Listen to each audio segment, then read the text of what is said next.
Мир, нам не цепи, цепи, цепи на шее и поцелуи. Сегодня для вас новинка. Камни, металл и прочие безделушки. Не все то золото, что блестит? Честно, я в этом не разбираюсь, но попробую.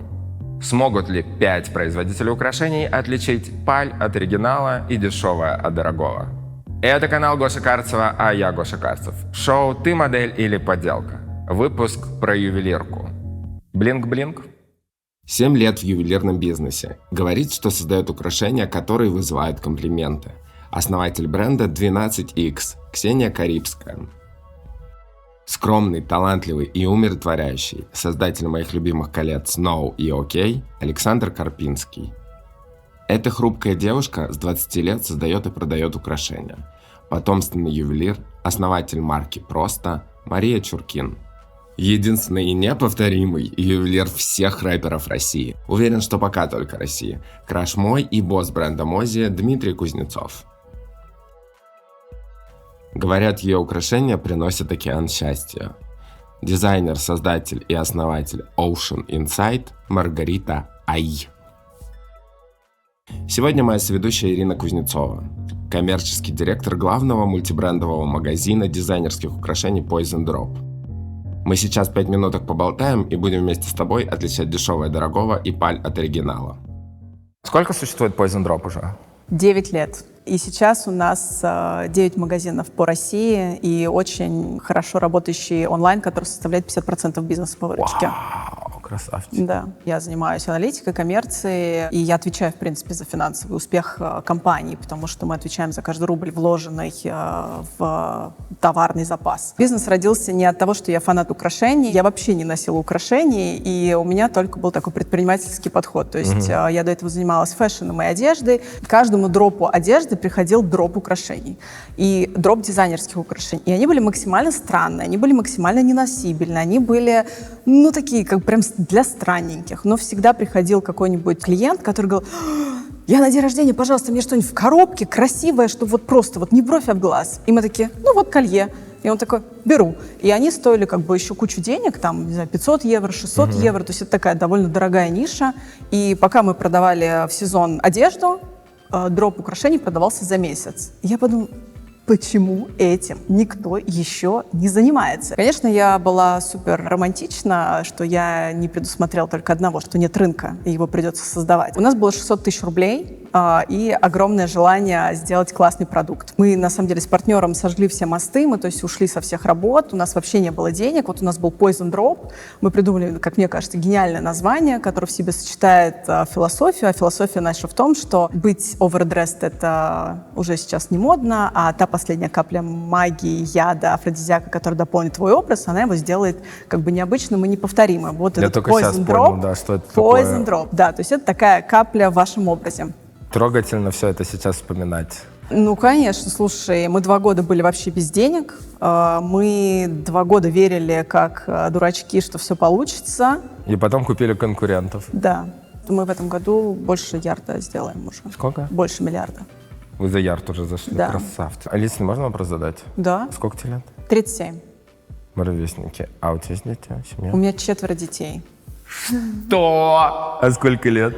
У меня старшему сыну 15, потом 13. Короче, у меня 2 подростка и 2 малыша. Вот у меня малышам младшему сколько? сыну 2 года. У меня началась лохофобия, приступ лохофобии. То есть мне кажется, что я много работаю, у меня много проблем, я не могу дома убраться. Сколько нянь? У меня нет няни. Ладно, давай, значит, у нас сегодня 5 экспертов. Вдохновляющая история. Значит, у нас 5 экспертов, может быть, ты кого-то из них знаешь. Я работаю с серебром, золотом преимущественно. Я делаю не только ювелирные украшения, я занимаюсь декоративно-прикладным искусством. Столы, стулья, свет или чисто декоративные скульптурные вещи. Я делаю украшения для себя. Это проявление, собственно, моего дня, это проявление моего какого-то стерлака и моего мироощущения. Есть такие направления украшений, как механизмы. И я говорю: не накручивай себя, крути механизмы. Сейчас полностью в своем, собственно, всех своих украшениях. Даже крест мой на мне. Мои украшения отличаются от других брендов тем, что мы сотрудничаем с производством, которое работает уже 30 лет. При этом мы молодая команда, которая создает дизайны, и я считаю, что сочетание вот этой вот опытности наших технологов с молодым дизайном и есть наше отличие от других брендов. Мы делаем свои украшения в России, в разных городах. И в Петербурге есть производство, и в Москве. Главная фишка нашего бренда — это кафы. Гоша Карцев меня так и нашел, благодаря кафам. Я рекламщик, креативщик, но я должен быть ювелиром, потому что у меня много высших образований в этой области, я много лет учился. Самое дорогое украшение, которое я делал, стоило в районе $600 000. Как ты относишься к подделкам известных модных домов?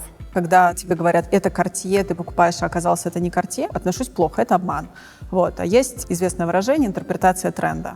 А вот интерпретации тренда от этого никуда не деться, потому что все вторично. Есть как бы тренд, макротренд, который очень сильно влияет на фэшн-индустрию, и ты от него никуда не денешься, и ты не можешь даже от него отстраиваться, да, как вот мы приходим в Зару и видим то, что вчера было на подиуме. Подделка — это интерпретация тренда, копия, что это? Но очевидно, что они очень сильно вдохновились.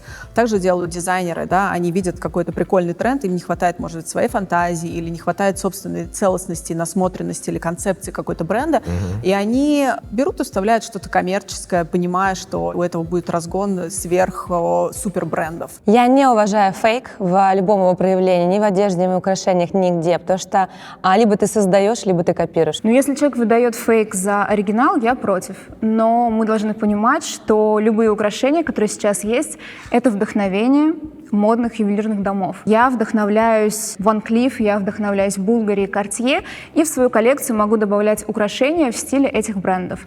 Но я не говорю, что это Van Cleef, Cartier там, или Bulgari. Да нет, это лишь вдохновение. Цена изделия складывается, с одной стороны, из его себестоимости, это материалы и производство. Вторая часть — это, конечно, художественная составляющая, от компетентности дизайнера, опыта в области. На мой взгляд, стоимость украшений складывается из наглости производителя.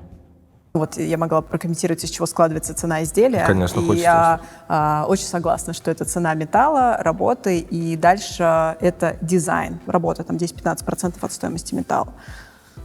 Работа 10-15% от стоимости металла? Да. Почему? А если я много времени потратил на работу, чтобы сделать Cartier? Воспроизвести Cartier? Да.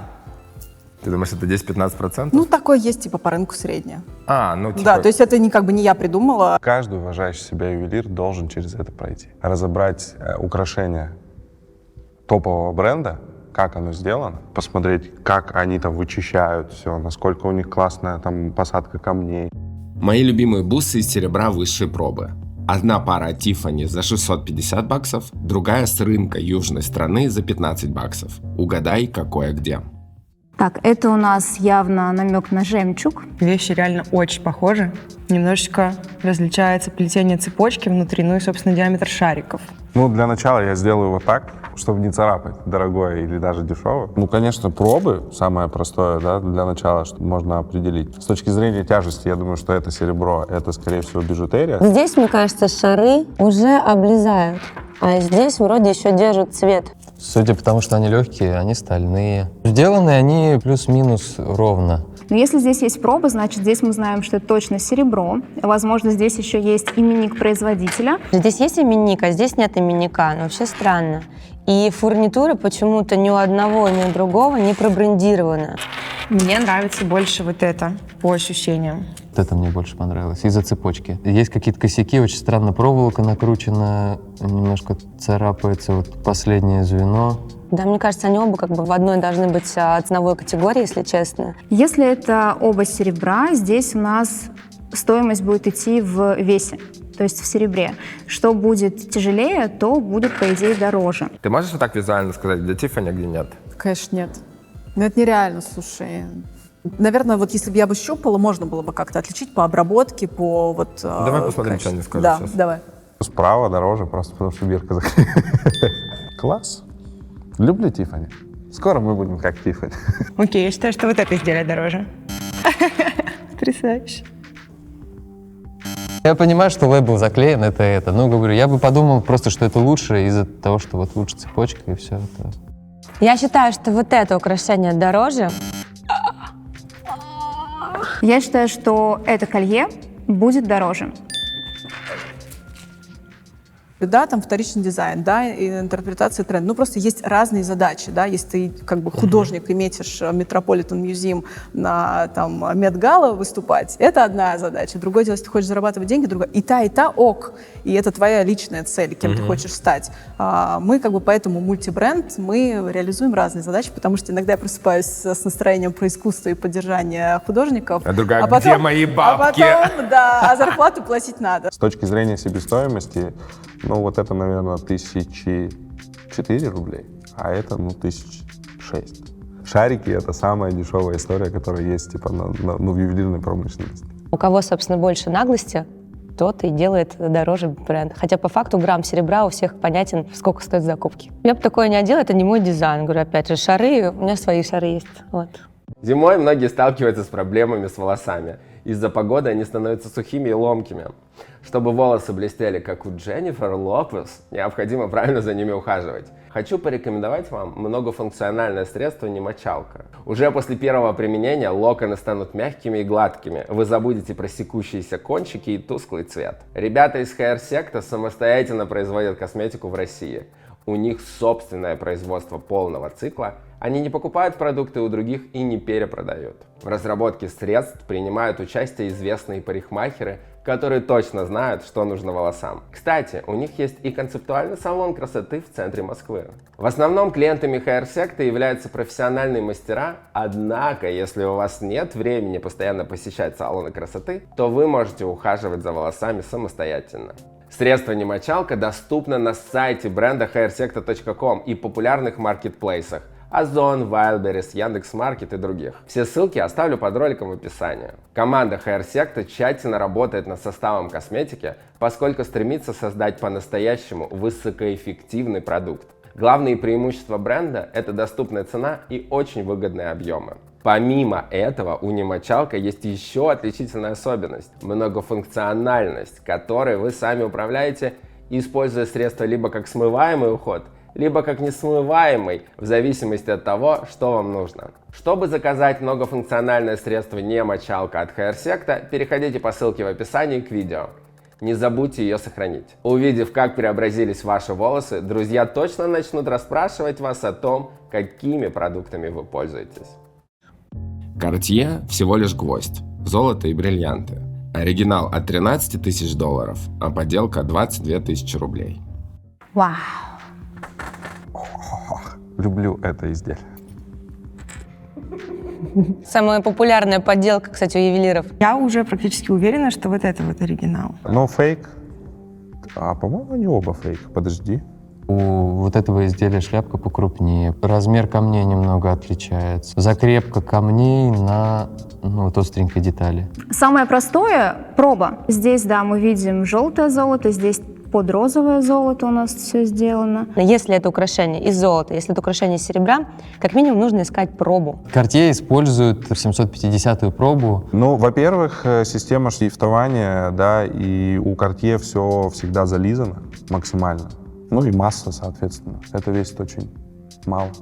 Здесь очень хрупкая конструкция, на мой взгляд. Но опять же, может быть, его носили и гордились, то, что у тебя, собственно, есть этот гвоздь, и поэтому он такой более заношенный. Здесь он, прям намного грубее, нежели чем с левой стороны. Здесь аккуратнее. У них отходит головка в сторону. Ну, то есть у них есть вот эта вот фирменная история с нажатием снизу и щелчок, который такой прям звучный. Это изделие, оно люфтит. Вместе шарнира не слишком плотное прилегание, движение внутри такое. Это сильно. Здесь гораздо меньше. Но вот это точно надежнее, потому что это так расщелкнулось легко. Это потребовало усилий, чтобы расстегнуть. Если я тебе дам браслет, ты сможешь отличить, он оригинальный или подделка? Давай попробуем. А тебе Я еще в достаю кармане? из широких штанин. А что он там будет лежать? Ты видела живьем-то Cartier, когда я держал? Просто не все держали. Это нормально. Я откуда знаю, паль у них или нет? Я видела миллион раз в Cartier, но... У кого? У них? В магазине? Нет, у друзей. Я понял. Я не знаю. Ну, это нереально. Ну, визуально, что ты думаешь? Ну, мне кажется, что нет, потому что, мне кажется, бы не торчала вот эта штучка. Какая? Вот это вот замочек такой. Ну, а что с ним не так, объясни зрителям? Что он неровный, да? Да. Ну, короче, мне кажется, нет. Ну, конечно, фейк. Что ты мне рассказываешь? Что, тебе браслет за 1,5 ляма бы таскал в кармане? Никогда в жизни. Я считаю, что это оригинал, качественнее, аккуратнее собрано, очевиден цвет металла, качественная закрепка камней. Я считаю, что это оригинал. Наконец-то. Тра-та-та. Почему Маргарита вдруг начала танцевать? Рада правильному ответу? А может, просто вспомнила любимую песню, которую недавно нашла на Яндекс.Музыке? Все так. Потому что Яндекс.Музыка точно подберет музыку, которая тебе понравится.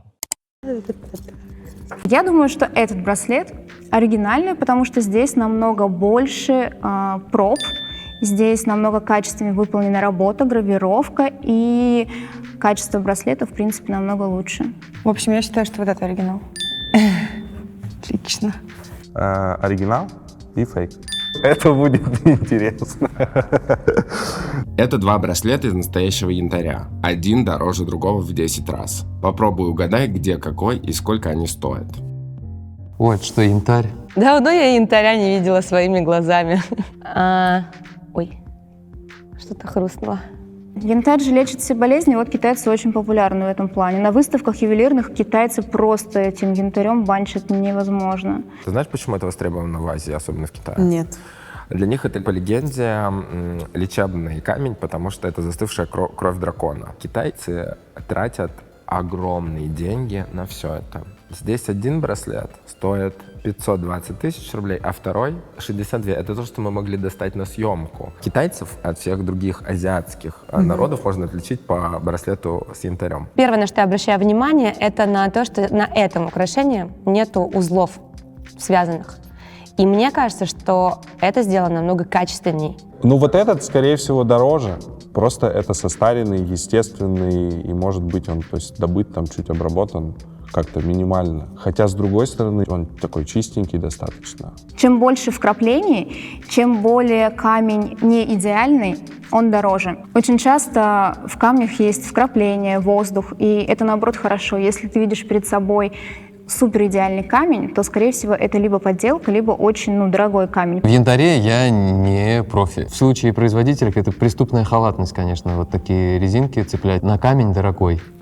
Вот этот браслет я выбираю как более дорогой. Но теперь я увидела здесь такой бантик некрасивый. Эта завязочка меня смутила. Мне кажется, что необработанный янтарь вот такой вот должен стоить дороже, нежели чем вот такие вот карамельки, скажем так.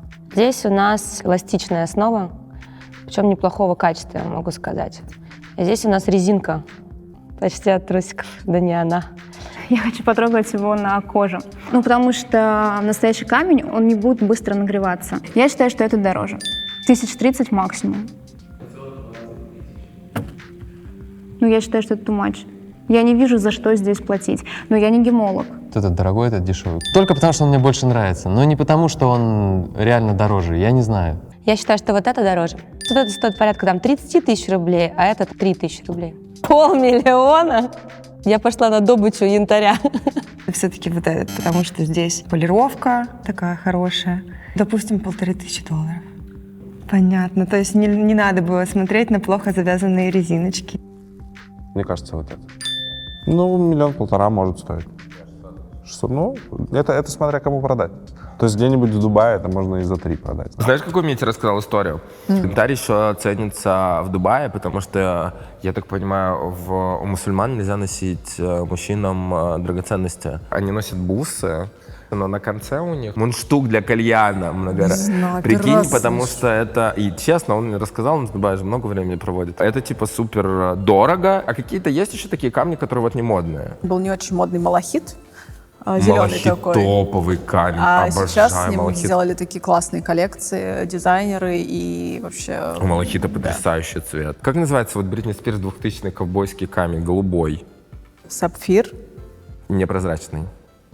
Вот. Да, Бирюза да, да. это топ. Почему этот камень не модный? Не знаю, но Кто это придумал? Ты знаешь, что она сейчас везде практически прессованная, натурально стоит тоже как вот это. Я обожаю, хочу коллекцию. Если бы я был ювелиром, я бы вообще это юзал. Мне кажется, это наоборот УТП. Типа сделать уродский камень. Вот я тоже такой подумал, почему мы считаем, что он сделать, уродский? да, модным. Сделать его модным. Это же просто уникально.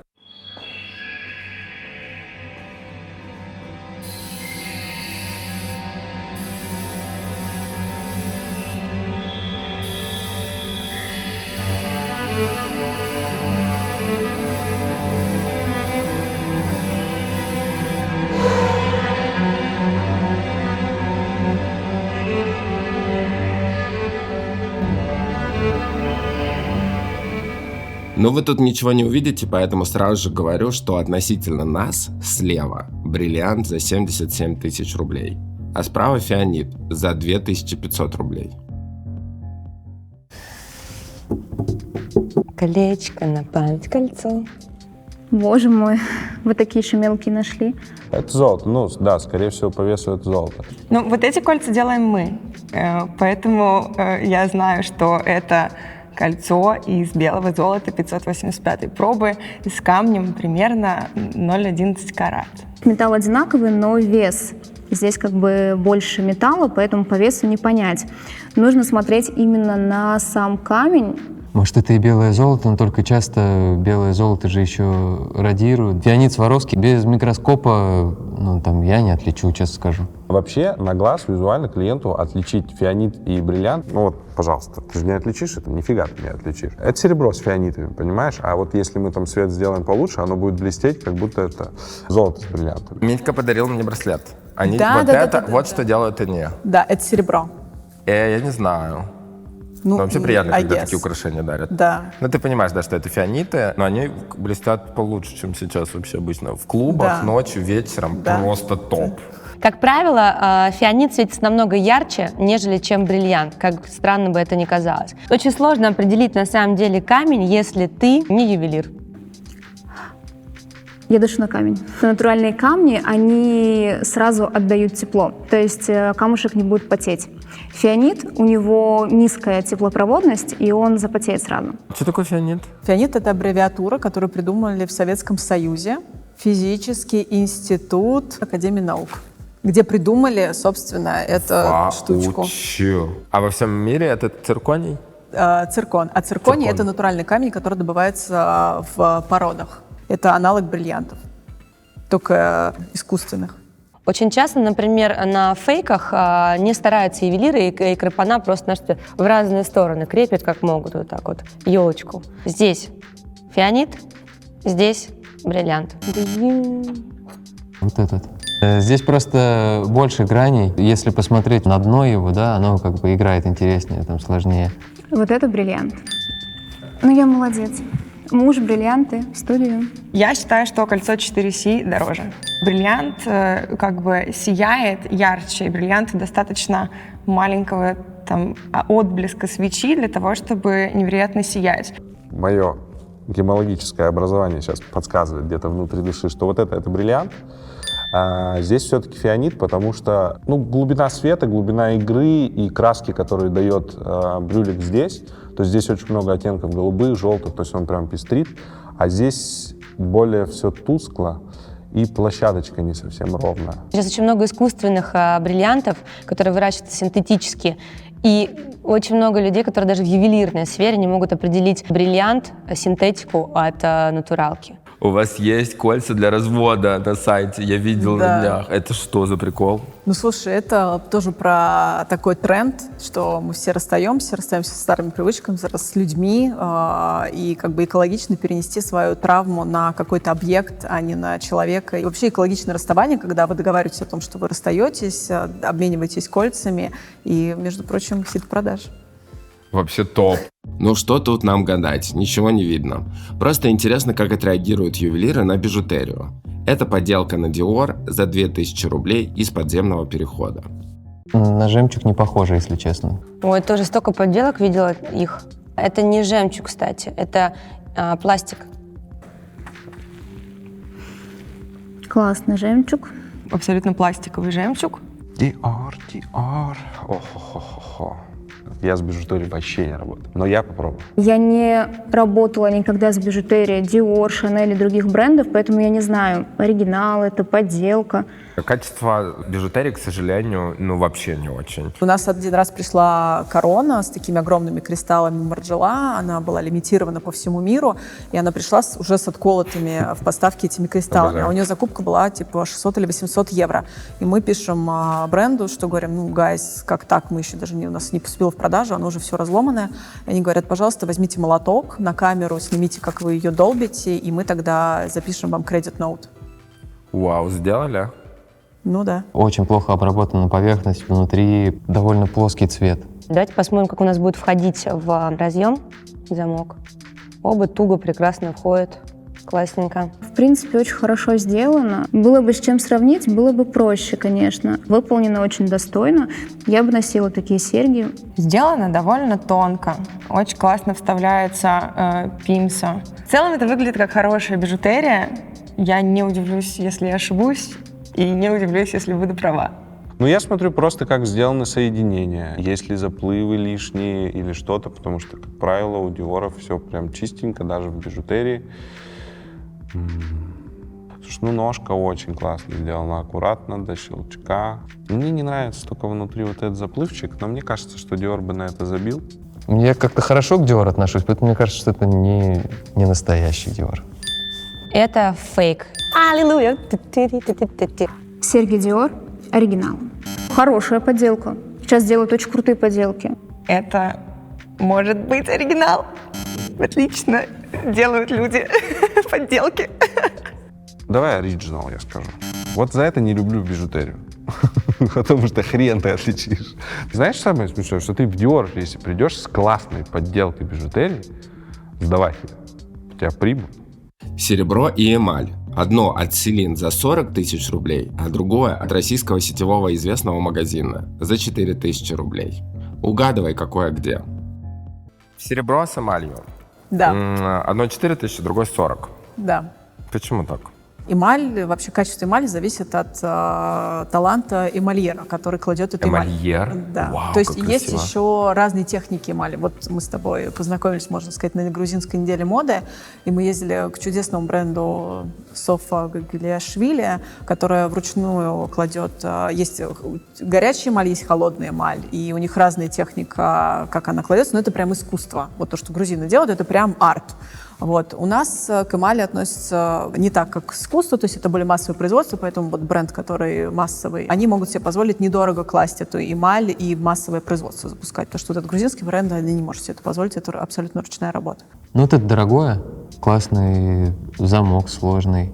Прямо удовольствие открывать-закрывать, щелкает, так классно. Ограниченные области, да, где вот лежит эмаль на плоскости. Ой. Нет. Два разных замка. Вот здесь на самом деле очень классный механизм у закрытия замка. Очень мягкий, аккуратненький, плавный. Здесь он такой прям сложный, его нужно вниз опустить, открыть, он такой тугой. С другой стороны, как бы он не упадет. Хороший замочек. Классно защелкивается. Пугающий клоун. Скрудж Макдак. Супер. Это к деньгам. Эмаль, серебро. На этой сережке с Скруджем не увидела никакой пробы, никакого именника. Здесь, по крайней мере, есть именник. Может быть, там просто накоряпано «Траля-ля, я люблю тебя». Хороший шарнир прикручен. Эмаль тоже здесь, в принципе, неплохо лежит, все очень аккуратно. Обе серьги сделаны хорошо. На одной есть надпись Celine, на другой нет. Мне кажется, я бы вот эту выбрала. Классическая пробы, классическое, как сделаны соединения, щелкает, не щелкает, щелчок есть. Ну, 4. Слушай, ну это 4, это 40. Ну, потому что made in Italy. Давайте я подвинусь на надпись и скажу, что вот это дороже. Супер.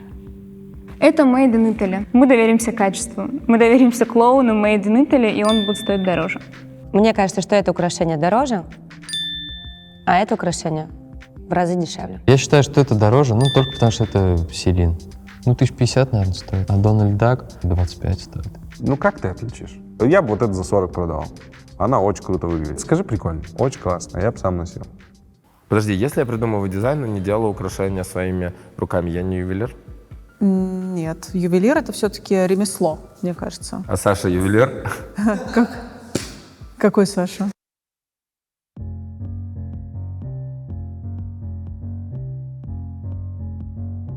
Прости, Гоша, так неинтересно со мной было. Мне было очень интересно. Ну ладно. Мне понравилось, это, конечно, интересно. Это там работа и для головы, там, и для внимания, и на смекалку. Я благодарен был, мне правда интересно.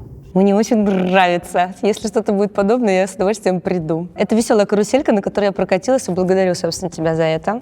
Ну, классно. Очень круто, когда есть с чем сравнить. Но меня очень удивил браслет из янтаря. Я считаю, что этого должно быть больше. Ты большой молодец в этом плане. Это нужно людям объяснять.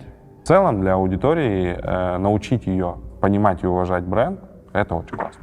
Не покупайте фейк, потому что проще купить какую-нибудь бланковую вещь, и вы будете в ней выглядеть круто, классно. Очень много талантливых ребят, девчонок, которые создают, рисуют и вкладывают частичку, собственно, себя в каждое изделие. Не покупайте холодное и фейковое.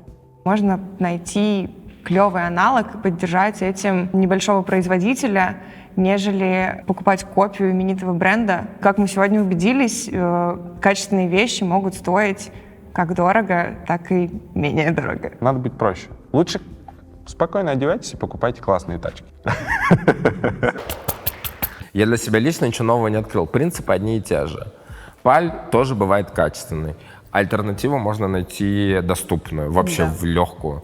Интерпретацию трендов тоже существует Вообще, в индустрии. конечно. Как попасть молодым брендом в Poison Drop? Что нужно для этого сделать?